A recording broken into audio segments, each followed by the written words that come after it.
Good day everyone, so hope you're all doing really well. Tomorrow the 5.1 patch is going to drop for Genshin Impact, and with it we're getting the new character Xilonen. And today, obviously in keeping with tradition, Hoyo dropped the Xilonen trailer and it was really good. I thought it was like incredibly cool seeing the EDM, the dancing and so on, but at the same time I had to ask myself the question, is this Genshin? And that's what I want to talk about today. I wonder really if Genshin is not kind of blurring their identity as an open world game with some of the more with certain elements that just don't fit the theming of the game in general. And that's really what's been on my mind. So let's talk a bit about it.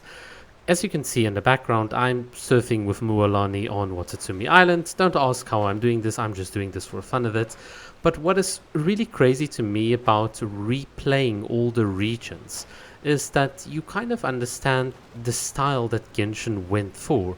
Things felt a lot simpler. In contrast, in Atlan, you've got all this verticality, you've got this graffiti, and it almost felt like, you know, this alpha Gen Z TikToker overload of things that they're throwing at you.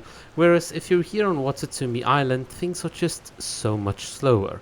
In fact, the entire island's got a very distinctive identity, which is something that I'm not really picking up that much in like Natlan.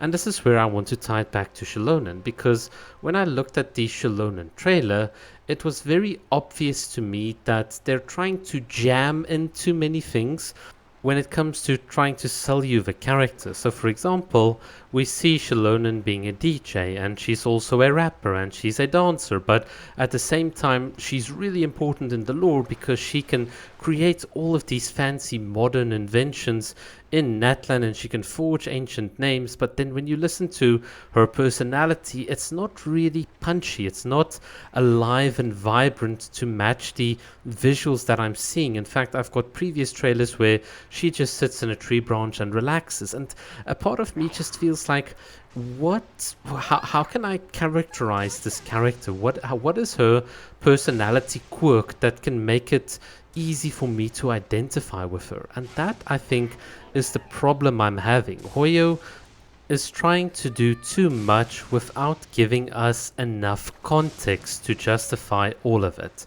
So basically what I mean by that is, if you look at Mualani and Kachina, you saw them and their trailer and their abilities in combat, but you weren't like overwhelmed with everything that they can do. In fact, it felt really refreshing looking at the writing of the characters, especially Kachina had some of the best writing I've seen for some of the smaller characters in the game, and it was really, really good.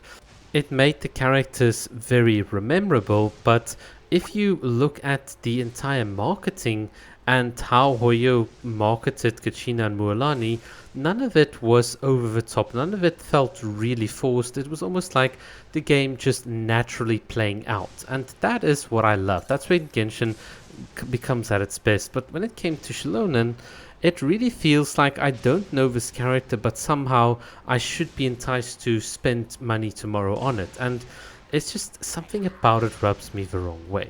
But in any case, I don't know how else to articulate it, so let's talk a bit about the character, or sorry, the identity, I think, crisis that Genshin has when it comes to the newer regions. So this is the thing.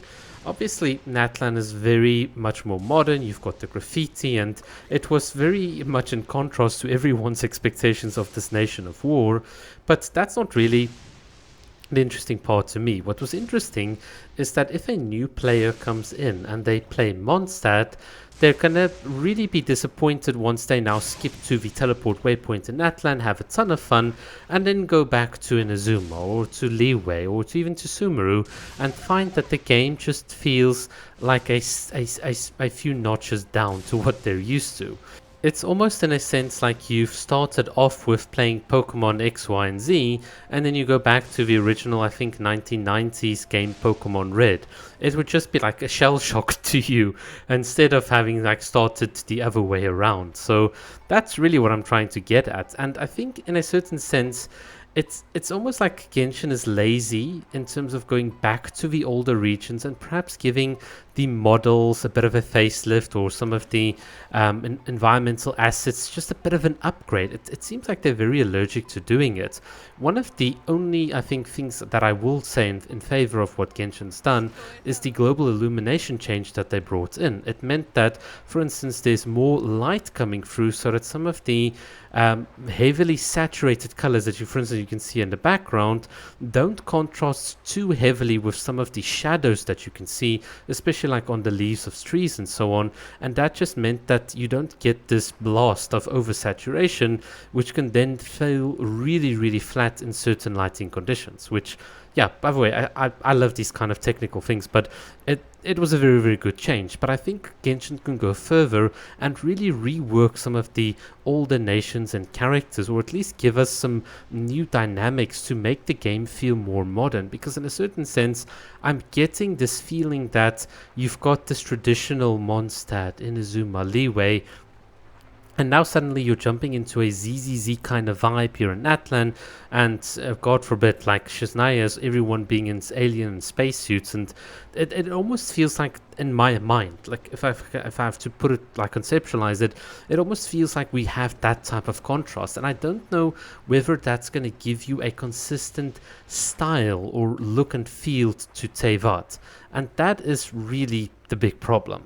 How do you ensure a consistency in the presentation of your game? So a very good example that I can give you is, if you look at HSR, if you have Penacony and you've got all of these different worlds and all of them giving you a different look and feel, it's kind of expected because you've got different worlds. But the world of Teyvat feels like you've got almost too many things packed into it, without a strong identity to go with it. So, for example, we know that Natlan is supposed to represent the South American regions and so on, but with the modern ZZZ aesthetics and stuff and EDM music that's been pushed, like for instance, into Xilonen, Xilonen's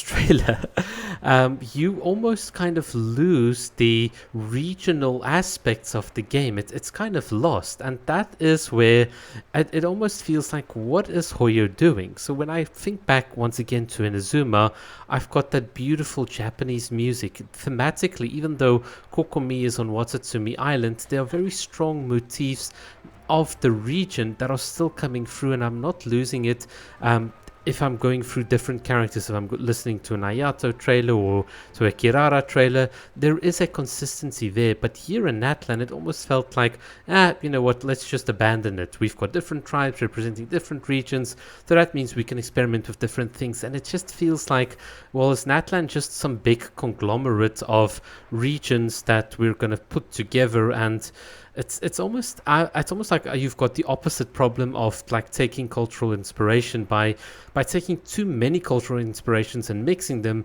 you've kind of lost the thread, if I can put it that way. I don't know how else I can put it. So for instance, we think of Mondstadt and Germany, China and Liyue, and Inazuma in Japan, and even though yes, they're not strictly speaking, I mean it's fictional worlds and so on, at least there's a motif or an identity that's coming through. And I'm looking at Natlan and I'm thinking maybe they've gone too far in mixing too many different things, and that is what leads things to feel a bit jarry. That's why I'm getting the ZZZ vibes and so on. But yeah, that's just what I'm feeling about these things. You guys can let me know what you think in the comment section. There's no right or wrong to this. It's just some random thoughts that I've had. All right, thanks for listening and have a great day. Cheers.